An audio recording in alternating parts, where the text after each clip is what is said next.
네, 언중유골 두 분과 함께합니다. 헬마우스 임경빈 작가 모셨고요. 어서 오세요. 안녕하세요. 네, 미디어오늘의 노지민 기자 모셨습니다. 어서 오세요. 안녕하세요. 임금님 귀의 캔디님이 저희 단골촌철이신데요. 유튜브 현장 방송 언중유골로 이어집니다. 채널 고정 이런 댓글을 달아주셨는데 이게 중요한 게 아니고 예. 이 캔디님이 어제 방송국으로 제주도 귤을 한 박스를 보내주셨다네요. 아이고. 와. 고맙습니다. 맛있었나요? 안 드렸나 보네요. 삐졌잖아 지금. 나 구경도 못했는데 지금. 뭐야? 대기실에 지금 있더라. 대기실에 있다고 하네요. 지금 작가님이 줄게요 진짜라고. 진짜. 끝나고 드시고 가세요? 네, 알겠습니다. 고맙습니다. 아유, 네. 감사합니다. 네, 맛있게 덕분에 먹겠습니다. 금요일 출연을 한 덕에. 근데 뭐 또 진짜 뭐 또 작가들은 또 이렇게 줄게 뭐 이런 수준이죠. 사실. 농담이야 농담. 평소에 좀 자주 서운해하셨던 거 아니에요? 제가 원래 방송에서 여러 번 얘기했잖아요. 저 속 엄청 좁다고. 뒤끝 장렬한다고. 얘기 여러 번 했는데 네, 알고 그 있습니다. 먹는 거에 민감하다고. 네. 그런 것 같습니다. 참고들 해주시기 바랍니다. 두 분도. 네. 자, 헬마의 발제로 시작을 해볼까요? 저는 이제 이번 주에 우리 언론들의 이제 보도 행태를 다시 한번 좀 돌아보는 계기를 삼아 봤는데요. 처음에 이제 시끄럽게 한창 그 꽹과리를 칠 때하고 뒤에 결과가 어떻게 됐는지를 다시 한번 추적 보도를 할 때가 다르다. 이거는 뭐 여러 언론들을 통해서 또 이미 많이 비판을 받고 있고 저희도 많이 해왔던 얘기인데 심지어 사안의 성격이 바뀌었을 때도 제대로 후속으로 보도를 안 한다. 네. 이런 거를 좀 짚으려고 합니다. 전현희 전 국민권익위원장 같은 경우에 지난해 이제 8월부터 해가지고 감사원에서 집중 감사를 펼쳤었습니다. 감사 기간을 여러 차례 연장해가면서 저희도 관련 인터뷰 여러 번 했습니다. 그렇습니다. 네. 사안을 바꿔가면서 굉장히 이 깊은 심도의 감사를 벌였는데 결과적으로는 별게 없었고요. 네. 그리고 이제 거꾸로 지난해 연말에 전현희 전 국민권익위원장이 뭘 했냐면 감사원의 이 감사가 표적 감사고 그 과정에서 여러 불법적 행태가 있었다라는 걸 이제 공수처에 고발을 했습니다. 네. 근데 이제 공수처가 본격적인 수사를 올해 이제 9월 들어서 진행하기 시작했고 감사원에 대한 압수수색도 시행이 됐습니다. 그리고 특히 유병호 감사원 사무총장에 대해서는 소환 조사를 여러 번 통보를 했는데도 유병호 사무총장이 지금 응하지를 않고 있는 상황입니다. 네. 어제도 이제 보도가 나왔는데 세 번째 공수처 소환에 불응을 했고요. 유병호 총장이. 그리고 공수처에서는 다시 한번 네 번째 출석 요구 통지서를 보냈습니다. 뭐 이렇게까지 이제 여러 차례 출석 요구를 하는 경우가 쉽지는 않지만 어쨌든 감사원이 헌법기관이니까 최대한 또 조심하겠다. 이런 취지로 이제 공수처는 하고 있는 것 같고요. 그리고 이제 감사원 내부 분위기를 보니까 지금 이제 피의자인 유병호 사무총장뿐만 아니라 지금 이제 참고인 조사를 받아야 하는 감사원 직원들도 모두 출석에 불응하고 있다. 출석 요구에 불응하고 있다. 그러다 보니까 감사원 안팎에서는 결국에 내년 1월에 김진욱 그 공수처장의 임기가 끝나는데 그때까지 버티게 하려는 거 아니냐. 내년 1월까지 버틴다고요? 그러니까요. 지금 그게 가능한 일이 안 될 것 같은데 말이죠. 왜냐하면 사실 이제 수사기관에서 이렇게까지 소환 요구를 피의자한테 했는데 안 하면 보통 2번 하고 나서 체포영장 치거든요. 저희 여기에 앉아 있는 3명한테 딱 와서 조사받으라고 했는데 안 가. 3번 연속 안 가. 그럼 어떻게 될 것 같습니까? 집으로 경찰 아저씨가 이제 노크를 똑똑똑. 임경빈 씨 앞에서 나오시죠. 기다리고 계시겠죠? 네. 그럴 겁니다.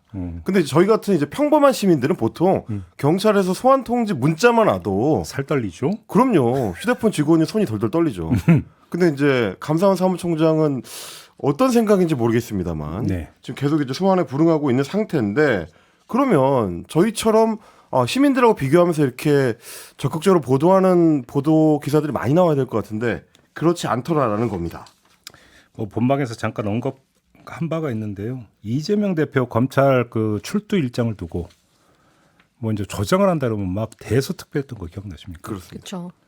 이제 국회 일정 이런 것 때문에 좀 날짜를 조정하자 해도 뭐 네. 난리를 피면서 그렇게 대서특별했는데 세 차례 연거푸 소환에 불응했고 지금 이제 4차 소환 통보를 했는데 어떻게 될지 모르겠지만 그러니까요. 보도를 안 해요. 보도를 안 합니다. 하더라도 귀퉁이에 꾸겨 넣어요. 되게 잊혀진 이슈처럼 됐죠. 어떻게 보면. 이미 다 끝난 것처럼. 네. 그래서 혹시 그게 저의 어떤 개인적인 느낌, 주관적인 느낌일까 싶어가지고 지표로 한번 확인해보자. 그래서 이제 저희가 이제 원중육을에서 자주 사용했었던 지표가 빅카인즈라는 인터넷 사이트가 있습니다. 보도 내용들을 이제 비교 분석할 수 있게 잘 좀 정리해 놓은 일종의 이제 보도 포털인데 거기서 이제 검색해보는 방식으로 확인을 좀 해봤습니다. 네. 일단 전현희 전 위원장에 대해서 감사가 이뤄지고 검찰 고발이 이루어지던 지난해에는 앞다퉈서 단독 보도들이 쏟아졌습니다. 네. 그거는 제가 이제 어저께 다시 검색을 해보니까 역시 사실이었던 것이 일단 보도량이 굉장히 많습니다. 빅카인즈에서 지난해 8월부터 3개월 동안 보도한 내용을 검색을 해봤더니 보도량이 키워드 검색으로만 이제 864건이 나오고요. 이거는 이제 뭐 인터넷 매체나 뭐 잡다한 중복 기사들을 포함하는 수치가 아니고 빅카인즈 같은 경우는 이제 주요 매체들만을 대상으로 합니다. 주요 일간지라든지 이 지상파 방송사라든지 뭐 이제 이런 보도 채널이라든지 이런 것도 중심으로 돼 있는데 864건이 나왔고 뭐 경향신문 38건, 국민일보 23건, 동아일보 19건, 문화일보 20건 등등 다양한 매체들이 굉장히 많은 보도를 쏟아냈는데 특히 보수 매체들의 경우에는 보도의 내용이라든지 보도하는 결이 상당히 좀 자극적이고 어떻게 보면 공격적으로도 보일 수 있는 그런 내용들이 많더라는 겁니다. 왜냐하면 제목만 하더라도 조선일보 기사를 몇 개 뽑아봤는데 감사원의 감사 보고서나 감사원의 수사 요청서 이런 것들에서 적극적으로 이 특정 부분을 뽑아서 인용하는 방식 그리고 감사원의 관계자를 인용하는 방식으로 보도가 많이 이루어졌습니다. 이른바 의혹 부풀리기 보도. 그렇습니다. 예를 들면 조선일보의 당시 이제 단독 보도를 하나 보시면 제목이 이렇습니다. 유권 해석 실무진 판단으로 하기로 했잖나. 이게 전현희 전 위원장의 말인 걸로 이제 따옴표 인용이 돼 있습니다. 네. 근데 이건 이제 나중에 전현희 전 위원장이 사실이 아니다라고 이제 해명을 했던 내용이고요. 그리고 이제 조선일보가 역시 마찬가지로 따옴표 인용을 한 게 추미애 봐주려고 실무진에게 부당 지시라는 거는 감사원 관계자의 말을 인용한 보도입니다. 네. 이런 식의 인용이 많이 이루어졌습니다. 그러다 보니까 당시에는 굉장히 추가 인용 보도들이 많이 이루어져서 860여 건의 보도가 있었다. 근데 그러면 유병호 사무총장에 대해서는 유병호 사무총장에 대해서 똑같이 제가 최근 3개월에 검색을 해봤습니다. 유병호 사무총장에 대한 본격 수사가 이루어지기 시작한 시점인데 검색 결과 46건이 전부고요. 토탈 다 해서? 다 해서 864건하고 보도량 차이가 애초에 많이 납니다. 이게 이 사이트 자체가 54개 매체 대상으로 하는 거거든요. 등록된 매체 수보다도 더 적은 양인 거네요. 기사가. 확 와닿네 그러니까. 네. 그렇습니다. 예. 그리고 그 중에서도 그러니까 46건 중에서 어떤 매체가 보도했는지를 구체적으로 분석해 보면 차이가 커지는데 경향신문이 12건이고 YTN이 11건이고 한겨레가 3건입니다. 그러니까 이 매체들을 제외하고 나면 사실상 주요 매체들 중에서 보도하지 않은 것들이 많다라는 얘기고요. 아예 보도를 안 했다는 얘기는. 그렇습니다. 제가 보수 신문들을 좀 좁혀보니까 중앙일보가 그나마 좀 많이 했는데요. 감사원 압수수색을 다룬 보도를 포함해서 2건이고요. 네. 동아일보는 아예 보도가 없습니다. 0건입니다. 그리고 조선일보가 1건인데 그 1건이 뭐냐면 국정감사장에서 민주당 김의겸 의원이 질의를 했더니 감사원이 그 질의 내용에 대해서 반박했다. 네. 거기에 이제 유병호라는 이름이 나온다라는 정도고 사실상 유병호 감사원 사무총장을 향한 수사에 대해서는 보수 언론들이 거의 일제히 침묵하고 있다. 지금 헬마가 정리해 준 거는 그 출석 관련 기사가 아니라 네. 전현희 위원장의 이른바 비위 의혹과 감사원의 표적 감사 의혹. 그렇습니다. 이 두 개를 다 아우르는 보도량인 거고. 아울러서 비교를 해봤을 때 전현희 전 위원장의 표적 감사가 전현희 전 위원장 측의 주장에 따른 표적 감사가 이루어지던 지난해에는 엄청나게 많은 양의 보도가 쏟아졌는데 그게 표적 감사라는 혐의로 공수처 수사가 이루어지고 있는 현재 시점에는 거의 보도가 이루어지지 않고 있다. 근데 이제 그러면 소환 불응으로만 따로 떼어서더라도 마찬가지입니까? 그 마찬가지입니다. 그 경우에도 한 20여 건 정도 이제 보도가 되는데 대부분이 국정감사장에서 이루어진 질의 내용을 보도하는 형식에 그쳤습니다. 그러다 보니까 저는 좀 제일 좀 문제의식이 크게 드는 게 이게 소위 말하는 방어권 보장의 차원에서 보자면 네. 비위 의혹을 받고 있는 뭐 공무원에 대해서 고위 공무원에 대해서 보도하는 건 당연한 일인데 반대의 경우에 그 보도가 잘못되었을 가능성이 불거졌을 때는 또 적극적으로 반박하는 내용들을 보도를 해줘야 그게 자연스럽게 그 사람의 어떤 기본권을 이제 그 지켜주는 거가 될 텐데 과연 이런 보도 형식으로 이루어지게 될 경우에는 개인이 받을 피해는 어떻게 할 거냐. 그리고 우리 국민들이 잘못된 인식을 가지게 되는 거에 대해서는 언론들이 어떤 책임의식을 갖고 있는 거냐 의문을 좀 표할 수밖에 없는 거고요. 균형의 문제에서 또 한 가지 좀 체크해 봐야 될 게 좀 전에 이제 제이비께서도 짚어주셨습니다만 이재명 민주당 대표가 법정에 뭐 불출석 사유서를 제출하고 불출석을 한다든지 혹은 검찰하고 소환 어떤 일정을 조율한다든지 이런 내용이 이루어졌을 때는 거의 시시각각으로 보도가 있었거든요. 검찰하고 뭐 31일에 뭐 소환 일정을 조율하고 있다. 근데 그게 안 되고 다음 달 2일에 소환 일정을 다시 조율하고 있다.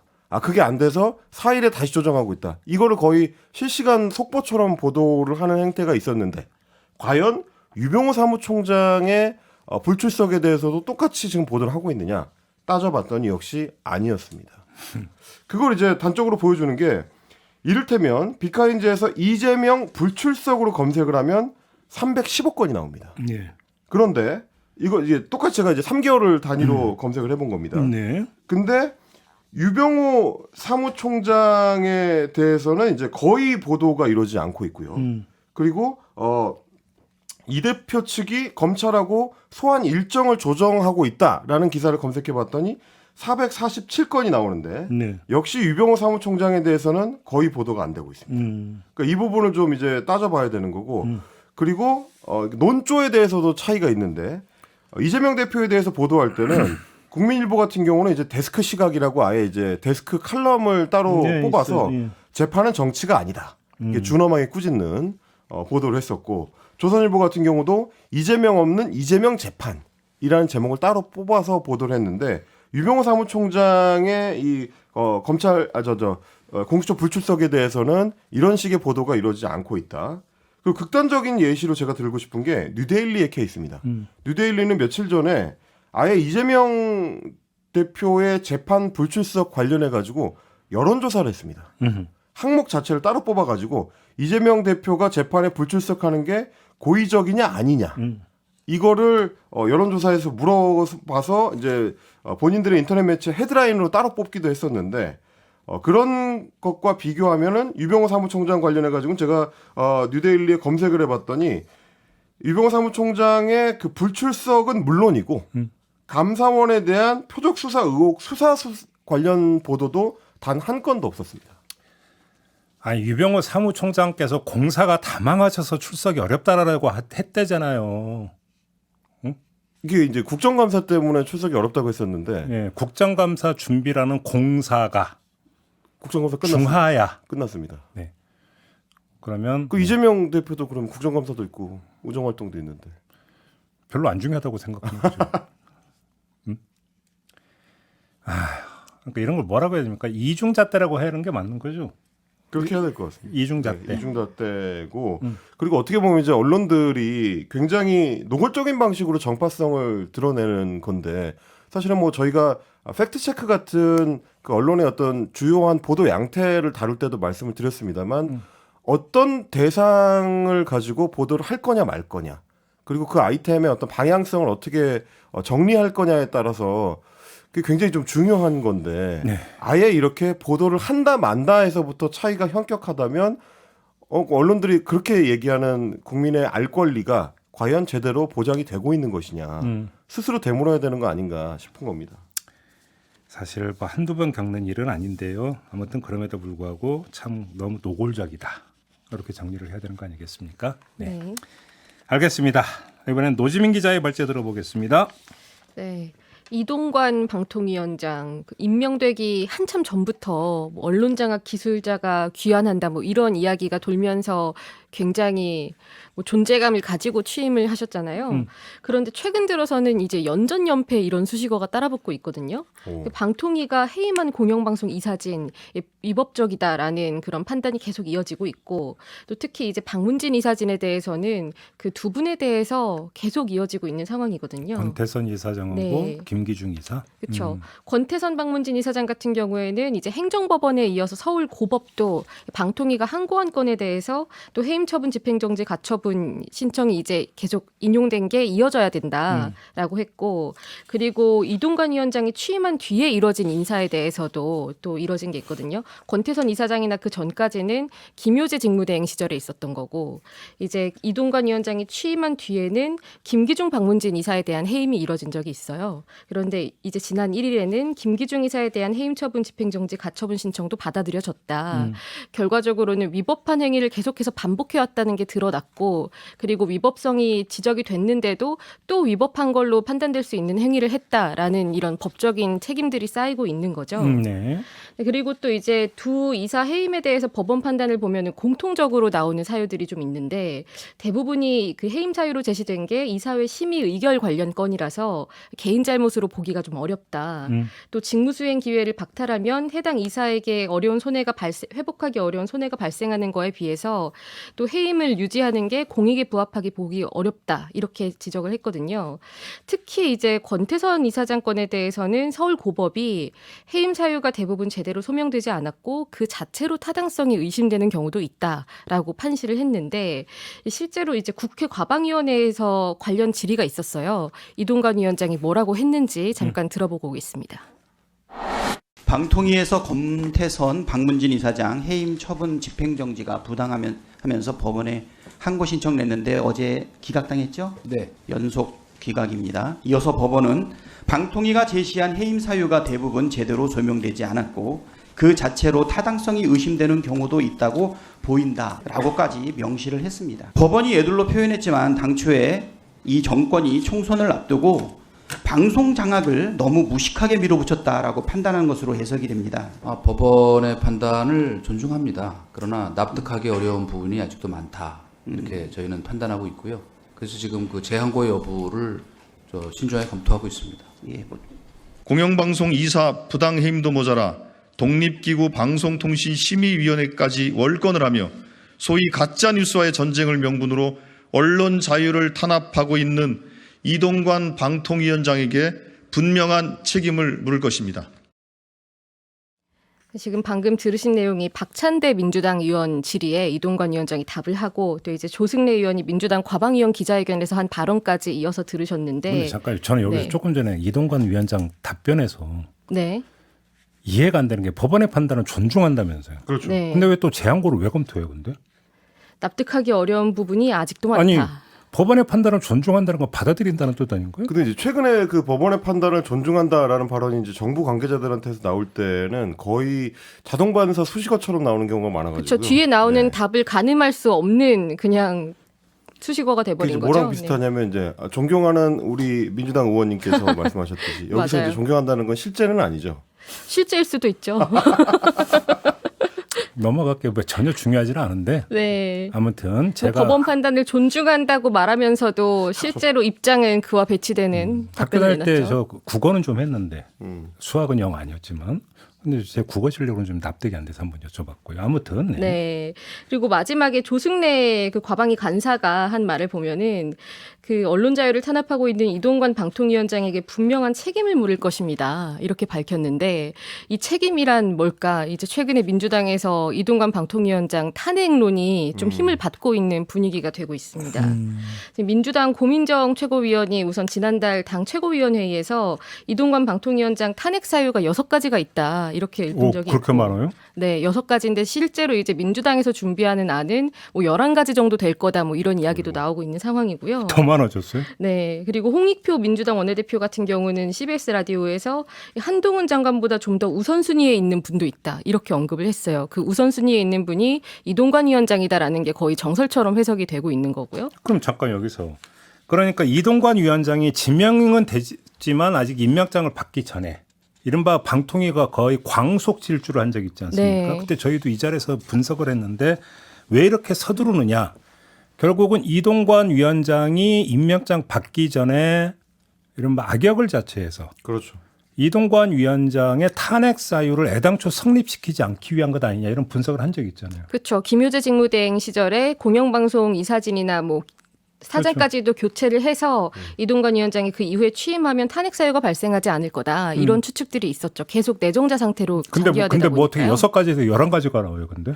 지금 이동관 위원장이 취임한 뒤에 인사가 이뤄진 사안에 대해서 지금 위법적이라고 판단된 건들이 있고 그래서 그 고민정 의원이 일단 공개적으로 주장을 했던 그 6가지 사유를 간략하게 보면은 우선 그 부당노동 행위로 대법원에서 벌금형 확정된 최기화 EBS 감사 임명 이게 해임 사유에 해당함에도 책임도 묻지 않고 있다라는 것이 있고요.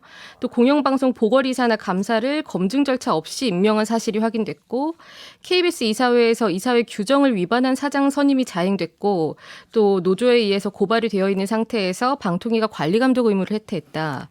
또 권태선 박문진 이사장이 법원 판결로 돌아올 가능성이 있음에도 여권 김성근 이사 임명을 강행했다. 이 김성근 이사는 권태선 이사장 후임으로 임명이 됐다가 지금 임명이 된 게 중단된 상태죠. 법원에 직무 의해서. 정지가 이제 법원에서 인용이 됐습니다. 그렇죠. 그리고 방심위 법무팀에서 뉴스타파는 방심위 심의 대상이 아니다라는 검토 보고서를 작성했는데 심의 대상이 된다는 내용만 보고를 했다. 이게 대통령에게 보고를 했다라는 거고요.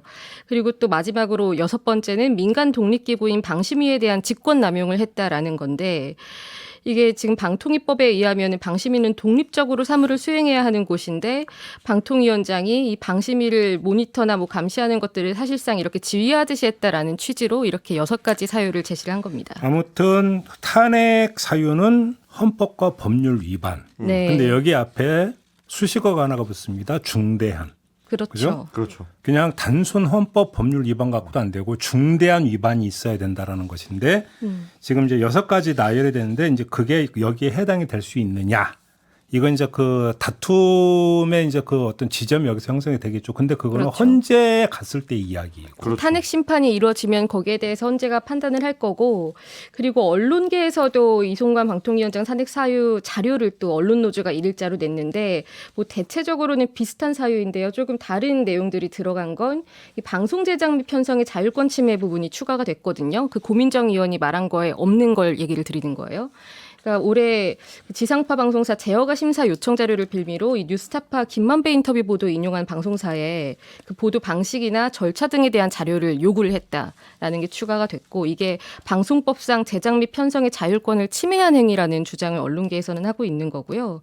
그리고 이제 과기부의 업무 침해 관련해서는 그 포털 국대 응원하는 그 댓글 기억나시죠? 다음 포털에 네. 중국 응원이 더 많았다라는 식의 축구 8강전 네. 중국과. 거기에 대해서 여권이 이제 그 댓글 국적 표기법을 주장을 하는 상황에서 과기부가 소관을 해야 되는데 방통위가 추진하겠다고 밝혔다 뭐 이런 식으로 업무를 좀 월권을 하고 있다. 업무 소관이 그렇게 됩니까? 네, 그런 지적이 또 있었고요. 그리고 또 하나는 저희가 굉장히 자주 이야기했던 그 방통위가 합의제 기구 5인 체제로 운영이 되고 있는데 지금 대통령이 추천한 이동관 위원장, 이상임 부위원장 2인으로만 운영되고 있잖아요. 지금 이렇게 운영이 되고 있는 게 방통위 설치법에 어긋나는 것이다라는 주장까지 제기를 하면서 그건 인사권자 문제 아닌가요, 근데?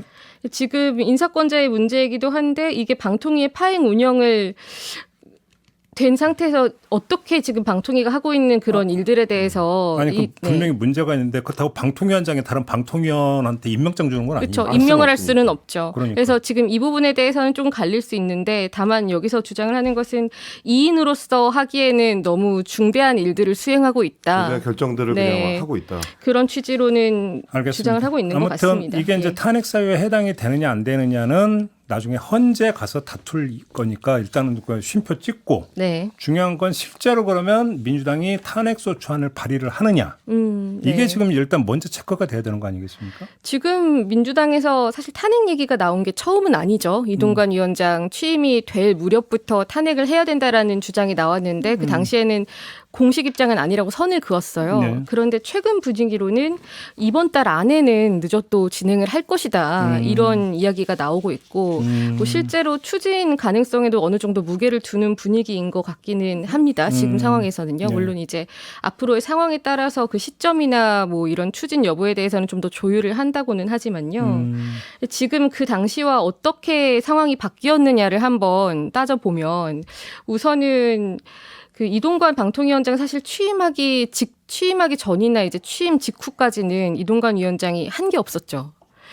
인사를 하거나 취임으로 안 했는데 하면 안 그러니까 되는 거지. 취임 직후에는 뭔가 한 게 없었고 네. 그래서 당장 무리하게 탄핵을 주장을 했다가 이게 만약에 무산될 경우에는 역풍을 맞을 수 있다 이런 판단이 아마 있었을 것이고요. 그리고 지금 총선까지 남은 기간이 그렇게 많지 않은 상황에서 만약에 탄핵 소추안 의결을 하게 되면은 정말 빠르면 3개월에서 한 5개월 정도 걸리고 그 이후로 이어질 수도 있는 상황인데 그러면은 총선까지는 계속 이 탄핵 소추안 의결을 하고 탄핵 심판까지의 절차가 계속 유지되고 있는 상황인 거거든요. 그런 경우에는 이제 이동관 위원장에 대한 직무가 정지될 수 있기 때문에 총선 전까지 방통위가 무언가를 하는 것이 어려워질 수 있다. 뭐 이런 것들이 조금 달라지는 것이라고 볼 수 아니죠. 있겠죠. 저는 그게 아니라고 보는 게 네. 일단 그 민주당이 탄핵소추안을 발의할 가능성은 높다. 네. 그래서 일단 실제로 탄핵소추안을 발의한다고 쳐요. 그래서 국회에서 통과되는 순간에 방통위원장의 직무는 정지가 됩니다. 그렇죠. 그리고 최대 180일간 헌재에 어떤 뭐냐면 심사를 거치게 되는데 180일은 의무 규정이 아니에요. 더 늘어질 수도 있고 네. 짧아질 수도 있고. 짧아질 수도 있고. 근데 중요한 거는 그렇다면 방송통신위가 올스톱 되느냐. 아닐 수가 있죠. 무슨 이야기냐면 윤석열 대통령이 여당 추천 방통위원 후임만 인사를 해요. 그러면 지난번처럼 대행 체제로 그러면 운영할 수 다시 있다. 이 두 명이 되면서 대행 체제가 돼가지고 다시 가동이 가능한 거죠. 그래서 지금 이게 2인 체제로 계속 유지가 되고 있으면서 이동관 위원장이 빠지면 한 명이기 때문에 운영을 제대로 못할 것이다라는 것과 지금 말씀하신 것처럼 또 추천을 하면 된다. 어차피 지금 3명이 없으니까 여권 추천 넣고 또 뭐 야권 추천을 아니면 넣을지 안 넣을지 모르겠지만 네. 예를 들어서 이런 것도 있을 수가 있죠. 근데 그 저기 모양새가 뭐하면 여당 추천 1명, 야당 추천 1명, 2명을 이제 임명을 2대1이 해요. 되는 거니까. 그럼 2대1이 돼요. 그럼 또 가동이 더 2인 체제보다 더 정당성을 갖고 가동이. 그 사실 그쵸. 저희는 지금 저희가 이런 얘기를 몇 달째 나누고 있는데 방통위가 이렇게 운영해도 되느냐 굉장히 좀 근본적인 문제에 대해서 정부나 혹은 이제 방통위 쪽에서 자꾸 이런 편법 운영이 법의 테두리 안에서는 우리가 가능하니까 해도 문제가 없다라는 식으로 나가는 게 너무 용인되는 것 같아서 그게 일단 안타까운 게 하나 있고 또 하나는 네네. 과연 이게 저도 취재를 해보니까 탄핵을 하는 건 소위 말하는 그 민주당 지지층 입장에서는 시원한 맛은 있을 텐데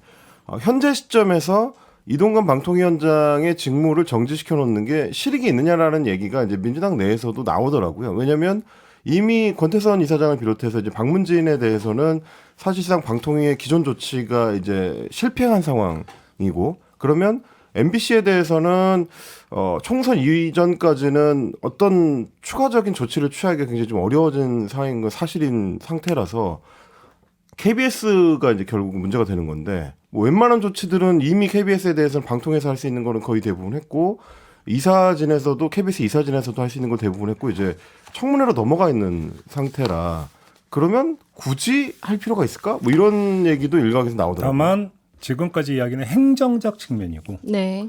정치적 측면은 다르게 봐야 되는 게 있죠. 그쵸. 뭐냐면 지금 그 민주당의 일정표에 따르면 노란봉투법과 함께 방송 3법 개정안을 국회 본회의에 회부해서 처리할 계획이다. 그렇죠. 라는 지금 이야기가 나오고 있습니다. 그러면 시기적으로 이제 어느 정도까지 맞물리느냐를 이제 봐야 되는 거지만 일단 11월 9일 뭐 상정 이야기가 나오고 있잖아요. 만약에 그게 조금이라도 늦춰진다면 시기적으로 방송 3법 처리와 방통위원장 탄핵소추 표결이 거의 근접해 들어갈 수가 있어요.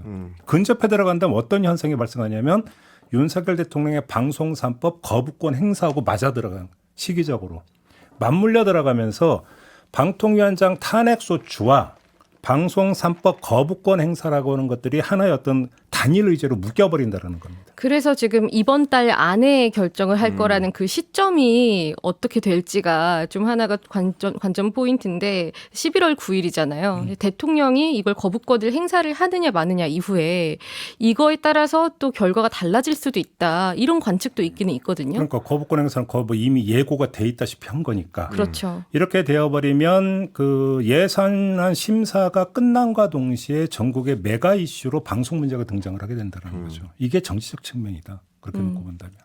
그리고 지금 방문진 이사들 이제 부당한 해임이다라는 판단이 계속 속속들이 나오고는 있는데 임기가 내년 8월까지라서 이제 내년이면은 또 임기가 끝나는 상황이고 뭐 지금 상황에서 뭐 실익이 있을까 없을까에 대한 이야기는 있지만 다만 뭔가 탄핵 소추안이 의결이 돼서 탄핵 절차를 밟고 있는 상황에서 뭐 홍익표 원내대표가 말한 것처럼 뭐 탄핵은 법률적 행위라고는 하지만 정치적으로 그 상황에서 무언가를 강행하는 거는 정치적인 부담이 더 생기고 책임도 더 물을 만한 사안이 생기는 차이점은 있을 것 같습니다. 그러니까 이제 보통 이제 정치학에서 기본으로 이야기하는 것 중에 하나가 뭐냐면 정치의 기능 중에 하나가 뭐냐 의제 설정 기능이라고 얘기를 많이 하거든요. 언론이 의제 설정 기능을 독점하는 게 아니라 더 큰 어떤 기능 권한은 정치에 있는데 그게 무슨 이야기냐면 의제는 엄청나게 많다라는 거예요. 이슈로 그러니까 그 이슈라고 하는 개념으로 돌리면 수많은 이슈가 있죠. 근데 그 가운데 어떤 이슈, 어떤 의제를 전국적 의제로 끌어올려서 전선을 치느냐. 이게 정치의 기능이라고 이야기를 하는 거거든요. 일반적으로. 그렇죠. 그러니까 뭐냐면 수많은 의제 가운데 핵심 의제, 전국적 의제로 무엇을 그러니까 끌어올려가지고 전선을 여야의 전선을 치느냐가 정치 기능이라고 놓고 본다면 이동관 방통위원장에 대한 탄핵소추안 발의가 그러면 연말 연초 전국의 핵심 전국적 의제로 민주당이 설정을 하고 여기에 올인을 때리겠다는 뜻이냐 아니면 여러 원 오브 댐으로 여러 가지 가운데 하나로서 그냥 그 거쳐가는 어떤 통과 의례로 생각을 하냐에 따라서 이게 파급력이 달라질 거다라는 것이죠. 그걸 이제 정치적인 파장을 전제로 놓고 보면은 주목할 만한 게 지금 노지민 기자 정리해 주셨지만 11월 안에라는 전제입니다. 왜냐하면 이제 다음 달로 넘어가게 되면 12월로 넘어가게 되면 12월 27일을 기점으로 해가지고 김건희 여사의 도이치모터스 주가 조작 의혹 관련된 특검을 비롯해가지고 쌍특검이 연말 전국에 대기를 하고 있거든요. 그게 이제 폭발력으로 치자면 정치적 폭발력으로 치자면 더 클 거기 때문에 앞단에서 사전 포석의 차원에서 계속 이제 끌어올려가는 중간 단계로 이동관 방통위원장에 대한 어떤 그 탄핵을 둘 거냐, 혹은 말씀하신 것처럼 그걸 위해서 이제 이걸 아껴둘 거냐, 이거는 앞으로 이제 민주당에서 판단을 해보려고 할 것 같습니다. 중요한 부분을 지적을 해주신 게 그게 타이밍 부분이 있는 게 제가 볼 때는 11월 말 12월 초가 될 가능성이 높다고 보는데 이게 이제 이 부분이 있는 거죠. 자, 노란봉투법 거부권 행사예요. 방송 3법 거부권 행사예요. 50억 클럽 특검법 행사예요. 그다음에 거부권 행사예요. 김건희 특검법 거부권 행사예요. 4회 연속 거부권 그렇죠. 행사가 되죠. 이건 한 달 안에 집중적으로. 용산에서도 엄청난 부담인 것이죠. 그렇죠. 게다가 지금 전반적으로 평가가 부정적이고 또 이제 언론들 같은 경우에도 진보 보수를 막론하고 대통령이 좀 바뀌어야 된다라고 평가를 하고 있는 시점이기 때문에 지금 상황에서의 거부권 행사는 이전에 했던 것과는 또 다른 국면을 맞이할 수도 있는 거죠. 그렇죠. 그런 점이 있고 근데 좀 아까 했던 얘기에 따르면 그러면 방통위원장 해임 그리고 방송법 그러니까 그 표결 처리에 이은 거부권 행사라고 하는 것들을 본 라운드인 김건희 특검법과 50억 특검법 을 위한 어떤 그 오픈 게임으로 그렇죠. 지금 민주당이 설정을 하고 탄핵 소추를 추진하는 것이냐 아니면 그게 아니라 한 대 묶을 수 있는 정치력을 발휘하느냐 이게 결국은 파급력을 달리할 것이다. 요 얘기가 되는 거겠죠. 관전 포인트다 이게. 그렇습니다. 이렇게 정리를 하면 될 것 같습니다. 마무리할까요? 네. 마무리하고 귤 먹으러 갑시다. 잘 먹겠습니다. 감사히 잘 먹겠습니다. 임금님께 캔디님 귤 잘 먹겠습니다. 저보고 복잡하다고. 제가 헬리터 커터님이 김종배 씨는 너무 생각이 많아 그리고 복잡해라고 하셨는데 좀 제가 뭐 잘못 얘기한 거 있나요? 단순 명료하게 정리를 더 잘 해달라는 그런 요구로 한번 받아들여 보시죠. 좀 해봐. 저는 사회자가 아니니까요. 네. 그냥 지켜봅시다. 네. 됐습니까? 네. 네. 마무리하겠습니다. 두 분 수고하셨어요. 저도 함께 고맙습니다. 올라가겠습니다.